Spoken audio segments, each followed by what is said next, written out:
আসসালামু আলাইকুম, welcome Tajin world. আজকে আমি এই পাট শাক রান্না করব। তো পাট শাকের মধ্যে বেশি করে পেঁয়াজ কুচি আর হচ্ছে গিয়ে কাঁচামরিচ কেটে দিয়ে দিয়েছি। তো পাট শাকটা আমি ভাপ দিয়ে নিব, কারণ ভাপ দিয়ে নিলে আর কি এই হয় ডাইরেক্ট রান্না করা যায়, ডাইরেক্ট বাগার দেওয়া যায়, কিন্তু আমি ডাইরেক্ট বাগার দিব না। আগে আমি পাট শাকটা ভাপ দেওয়ার পরে আমি যে পানিটা বের হয় সেটা ফেলে দিই। ফেলে দেওয়ার পরে আর অদিনের পাট শাক ফেলে দেওয়াই ভালো। তো সরিষার তেল দিয়ে বাগার দেবো, সরিষার তেল দিলাম।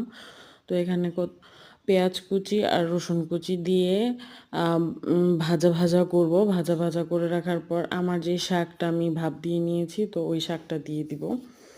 এই শাকটা বড় ডাল দিয়ে চালতা দিয়ে রান্না করলে বা ডাল, আমের দিনে ডাল দিয়ে খেতে মজা। তো এখন আর আম নাই, তাই আর কি চালতা দিয়ে অ্যাঙ্কারের ডাল যেটা বলে সেটা দিয়ে রান্না করলে ওইটা দিয়ে খেতে খুব আরও বেশি মজা।